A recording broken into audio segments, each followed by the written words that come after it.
If you've ever clicked add to cart because a guitar looked gorgeous on a photo, only to find it feels cramped, out of tune, or just flat when you finally plug it in, you're not alone. That frustration is real, and it's why I'm taking a few minutes to walk through the Gretsch Synchromatic Nashville hollow body, a single-cut, 6-string that promises the classic Gretsch vibe with a big Bigsby and that warm 50s orange stain. Link is in the description if you want to check the product details on Amazon, and I'll try to spare you the looks good but doesn't play disappointment that so many first-time hollow body buyers experience. First impressions matter, but what matters more is how the instrument behaves once you're in your own practice room, bedroom, or gig venue. The Nashville series is marketed as an authentic Gretsch sound with premium build, an Ebony Fingerboard, and Hi-Fidelity Filtertron pickups. Those are bold claims, and they set expectations for a certain tonal palette, warm, resonant lows, a mid-range that sings, and the sparkle you expect from a Filtertron. Let's break down what those claims actually look like when you run a chord progression, riff a blues lick, or sit down for a jazz combo. Starting with the body, the hollow body design is definitely a double-edged sword. On the one hand, the chambered resonance gives you that airy, almost acoustic feel that greets you the moment you strum a clean C major.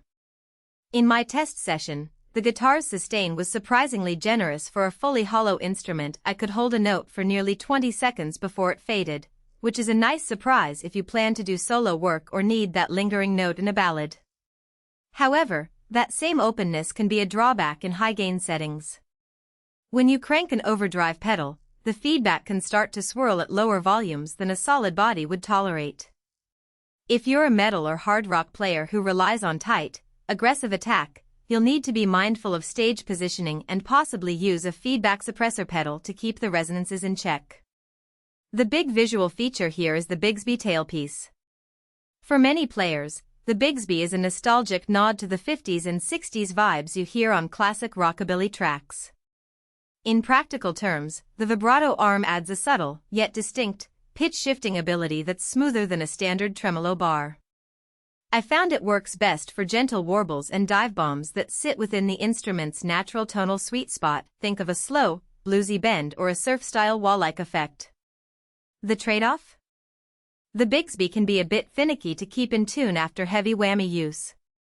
You'll notice that after a few minutes of aggressive vibrato, the guitar may drift a half step unless you double-check the bridge and saddle alignment.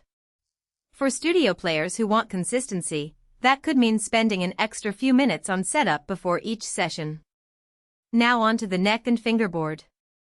The Ebony Fingerboard is a premium touch. It's smooth, fast, and the dark contrast against the orange stain makes the fret layout easy to read. The neck profile is relatively slim, which feels comfortable for players with smaller hands or those who enjoy fast, intricate finger work. I tried a series of chord changes that require quick transitions, like a I-IV progression in jazz, and the neck's shape didn't feel cramped at all. That said, the fretboard radius is a bit on the flatter side, around 12-inch, which benefits lead playing but might feel a tad stiff for players who prefer a more rounded feel for chord-heavy rhythm work. If you spend most of your time strumming folk or acoustic-ish chords, you might find the flat radius a small adjustment point. The Filtertron pickups are the heart of Gretsch's signature tone. In a clean setting, they deliver a clear, articulate sound with a slight mid-boost that makes solo lines cut through a mix without sounding harsh. I ran an A-major scale through a clean amp and the notes held their definition nicely, even when I added a little reverb. When pushed into overdrive, the pickups retain a bit of that twang that's characteristic of Gretsch, which can be a nice flavor if you're looking for something different from the typical humbucker roar. The downside is that they lack the high output punch you'd get from a modern active pickup. If you play in a band where the guitar needs to compete with a bass-heavy rhythm section, you might find yourself reaching for a boost pedal to get the necessary presence. In other words, the pickups excel in contexts where the guitar is the focal point, not when you need to blast through a wall of distortion. Hardware-wise, the tuning machines feel robust and hold pitch well during moderate playing.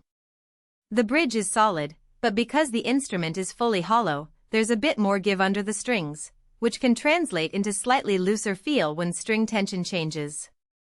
For players who like to experiment with alternate tunings, drop D, open G, etc., the bridge holds up reasonably, but you'll want to re-intonate after a major tuning shift.